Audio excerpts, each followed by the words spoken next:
জয় বাবা তারকনাথ বলে একটি ফিল্ম হয়েছিল। জয় বাবা তারকনাথটা কি সাহায্য করেছে যে গোটা বাংলার বাঙালিকে এই তারকেশ্বর সম্পর্কে আরেকটু বেশি জানতে, এর মাহাত্ম্য সম্পর্কে আরেকটু বেশি বুঝতে? দেখুন, তারকেশ্বর শিবলিঙ্গের মাহাত্ম্য প্রথম থেকেই প্রচারিত। এখানে মনস্কামনা পূরণ হয়নি এমন ইতিহাস খুব একটা মেলে না। শিব ঠাকুর তিনি আশুতোষ নামে পরিচিত। তার কাছে বিরাট কোনো চাহিদা নেই। তিনি চাইছেন একটা বেলপাতা, একটু সামান্য বাতাসা। আচ্ছা, এই যে বাবা তারকনাথ বা তারকনাথের যে মন্দির তারকেশ্বর, এই নামটা কোথা থেকে এলো? দেখুন,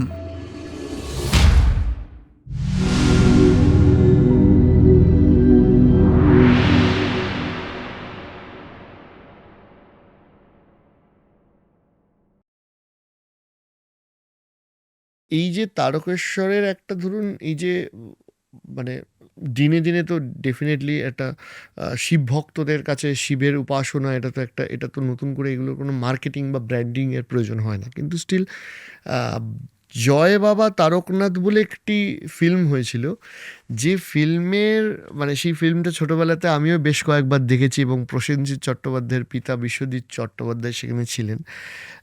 এই যে বিভিন্ন গল্প কথা, সিনেমা, ফিল্ম বা সাহিত্য, সেখানে যে তারকেশ্বর উঠে আসছে, এরকম আর কি কি উল্লেখ্য বিষয় পাওয়া যাচ্ছে? বা ধরুন আমি যদি আপনাকে এটাও জিজ্ঞেস করি যে জয় বাবা তারকনাথটা কি সাহায্য করেছে যে গোটা বাংলার বাঙালিকে, যে হয়তো নর্থ বেঙ্গলে আছে, যে হয়তো বহু কিলোমিটার দূরে আছে, এই তারকেশ্বর সম্পর্কে আরেকটু বেশি জানতে, এর মাহাত্ম্য সম্পর্কে আরেকটু বেশি বুঝতে? দেখুন, তারকেশ্বর শিবলিঙ্গের মাহাত্ম্য প্রথম থেকেই প্রচারিত, একদম লোকমুখে। আপনি যদি প্রথম পর্বের ইতিহাস দেখেন, যে আমি অষ্টাদশ শতক বা ঊনবিংশ শতকের প্রথম কথা যখন বলছি, তখন এখানে মনস্কামনা পূরণ হয়নি এমন ইতিহাস খুব একটা মেলে না, অন্ততপক্ষে সাহিত্য ঘেটে, বই ঘেটে আমি যতটুকু পেয়েছি। আচ্ছা, মূলত যিনি যে মনস্কামনা পূরণের আশা নিয়ে এসেছেন, শিব ঠাকুর তার যথার্থতা বিচার করে তাকে কিন্তু রায় দিয়েছেন, আদেশ দিয়েছেন। ব্যর্থতার পরিমাণ আমি অন্ততপক্ষে এখনও পর্যন্ত ওই সময়ের ইতিহাসে খুঁজে পাইনি। এখন তারকেশ্বরে এই যে লোকমুখে জনপ্রিয়তা পাওয়া, এটা তো ছিলই। স্বয়ম্ভু শিবলিঙ্গ, তার কাছে গেলে আমরা কিছু খুব স্বাভাবিকভাবেই জনপ্রিয়তা কিন্তু ঊর্ধ্বমুখী। 1947-এর দেশভাগ, বহু সংখ্যক উদ্বাস্তু মানুষ, তারা আশ্রয়হীন, তারা কিন্তু চলে আসছেন তারকেশ্বরের মতো এইরকম একটা ফাঁকা জায়গায় যেখানে বন জঙ্গলে পরিপূর্ণ। তারাও তারকেশ্বর মঠের, তারকেশ্বর মন্দিরের সঙ্গে ওতপ্রোতভাবে জড়িয়ে পড়ছেন। কিভাবে? কেউ ফুল বিক্রেতা, কেউ ফল বিক্রেতা। যারা পুণ্যার্থীরা আসছেন তারা ফুল কিনবেন, তারা ফল কিনবেন, তারা জল কিনবেন, তারা দুধ কিনবেন। ধীরে ধীরে কিন্তু জনপ্রিয়তা বৃদ্ধি পাচ্ছে। কিন্তু আপনি যেটা বলার চেষ্টা করছেন, 1977 সালের 29শে জুলাই, আমার এখনও এখানে মনে আছে, এই সিনেমাটা রিলিজ হয়। অর্ধেন্দু চট্টোপাধ্যায়ের পরিচালনায়, প্রসেনজিৎ চট্টোপাধ্যায়ের পিতা বিশ্বজিৎ চট্টোপাধ্যায় এবং বিখ্যাত অভিনেত্রী সন্ধ্যা রায়, সিনেমায় সুধা নামে পরিচিত, এই সিনেমাটা রিলিজ হয় 1977 সালের। মনে রাখতে হবে, এই সিনেমা রিলিজ হওয়ার পর সিনেমার আঙ্গিকগুলোকে যদি আপনি একটুখানি দেখেন, তাহলে নিশ্চিত বুঝতে পারবেন যে কেন তারকেশ্বরের জনপ্রিয়তা হিউজ পরিমাণে, বিপুল পরিমাণে বৃদ্ধি পেল। সেখানে পরিষ্কারভাবে আপনি যদি সিনেমাটার মূল প্রেক্ষাপটটা দেখেন, সেখানে সন্ধ্যা রায়, তিনি কিন্তু শেষ অবধি তার স্বামীর প্রাণ ফিরে পাচ্ছেন তারকেশ্বর ঠাকুরকে ডেকে, তারকেশ্বরকে তার কাছে গিয়ে, তুমি পাথর নাকি প্রাণ। সুতরাং তার যে গান লিরিক্সগুলো যদি দেখেন, তাহলে প্রত্যেকটা দেন তিনি একটি বেল পাতাতেই তুষ্ট। একদমই তাই। মানে শিব ঠাকুর তিনি আশুতোষ নামে পরিচিত। তার কাছে বিরাট কোনো চাহিদা নেই, তার কোনো বিরাট চাহিদা নেই। তিনি চাইছেন একটা বেলপাতা, একটু সামান্য বাতাসা। এই যে একটু ভক্তি, মনে রাখতে হবে, উপাচারবিহীন শুধুমাত্র বেলপাতাই তার কাছে যথেষ্ট। যদি কেউ উপাচার, অনেক সময় হয় যে ফল মূল অনেক কিছু নিয়ে গেল, কিন্তু তার মধ্যে ভক্তি নেই, এই ভক্তিবিহীন উপাচার শিব ঠাকুর পছন্দ করেন না। মাথায় রাখতে হবে, সুধা কিন্তু তার কাছে শুধুমাত্র ভক্তিটুকুই ছিল। এই ভক্তির আলোড়নে আলোড়িত হলো সমগ্র বাংলা। সকল মানুষই একবার বাবাকে দর্শন করতে চান, শিবলিঙ্গকে দর্শন করতে চান। তাদের একটাই আকুতি, তারা যাবেন, জল ঢালবেন, তাদের মনস্কামনা বাবাকে জানাবেন।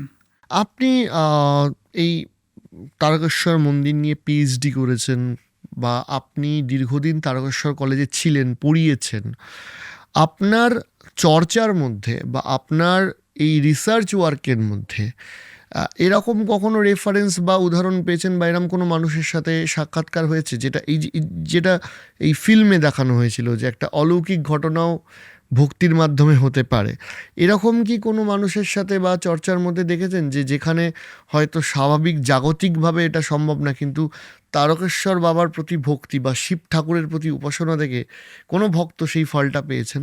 হ্যাঁ, আমার সঙ্গে আমি সাক্ষাৎকার নিয়েছি বহু মানুষের। আমি যখন পিএইচডি আমার করছি, গবেষণার কাজ চলছে, আমি সাক্ষাৎকার নিয়েছি বহু মানুষের। আমার এখনও মনে আছে, আমি একজন ধর্না যাত্রীর সাক্ষাৎকার নিয়েছিলাম। আচ্ছা। ধর্না যাত্রী বলতে কি, কোনো কিছু পাওয়ার একটা আকুতি নিয়ে বাবার কাছে দ্বারস্থ হওয়া। আচ্ছা। আমার মনস্কামনা এটা, আমি বাবাকে সমর্পণ করছি, নিজেকে আমি উজাড় করে দিচ্ছি, আমি ধর্নার আশ্রয় নিচ্ছি। এইরকম একটা ধর্নাযাত্রী সাক্ষাৎকার, আমি অনেকগুলো সাক্ষাৎকার নিয়েছিলাম। তার মধ্যে একজন ধর্নাযাত্রী আমার এখনও মনে আছে, তিনি কুষ্ঠরোগ আক্রান্ত। আচ্ছা। সেই কুষ্ঠরোগ আক্রান্ত ধর্নাযাত্রী আলটিমেটলি, মনে রাখবেন একটা জিনিস, সবাই কিন্তু আদেশ পান না, বাবার আদেশ সবাই পান না, বাবা সবাইকে আশীর্বাদ দেন না। তিনি তার উপযুক্ততা, ভক্তি কতটা আছে, যিনি ধর্না দিচ্ছেন তার আমি আগেই বলেছি আপনাকে যে ধরুন প্রচুর উপাচার রয়েছে কিন্তু ভক্তি নেই, তাহলে কিন্তু বাবা সাড়া দেবেন না। সুতরাং সেই ধর্না যাত্রী কুষ্ঠরোগী শেষ অবধি কিন্তু বাবার আদেশ পেয়েছিলেন এবং বলেছিলেন আগামী 7 দিনের মধ্যে তোর এই কুষ্ঠরোগ ভালো হয়ে যাবে। বলাই বাহুল্য, তার সঙ্গে আমি পরেও যোগাযোগ করেছিলাম, তিনি কিন্তু কুষ্ঠরোগ থেকে মুক্তি পেয়েছিলেন। আমি শুনেছি যে শিব ঠাকুরের আদেশ, তো শিব ঠাকুরের আদেশ মানুষ পায় কিভাবে? দুটোভাবে দেখুন এই আদেশটা আসে। 1 নম্বর আদেশটা হচ্ছে স্বপ্নাদেশ, যেটা বাবা সরাসরি, যিনি মনস্কামনা পূরণের জন্য এসছেন তাকে সরাসরি এই আদেশটা দিতে পারেন, অথবা পুরোহিতের মাধ্যমে, কারণ তার হয়ে একজন পুরোহিত সর্বদাই বাবাকে জানাচ্ছেন। বাবা যদি আদেশ দিতে মনস্থ করেন, তার উপযুক্ততা বিচার করে সবাইকে দেবেন এমনটা বলা নেই বা এমনটা হয়ও না, তাহলে পুরোহিতের মাধ্যমেও এই মনস্কামনা পূরণের কথাটাও বলে দেওয়া হয়। এই দুটিভাবে মূলত এই আদেশ পাওয়া যেতে পারে। তাহলে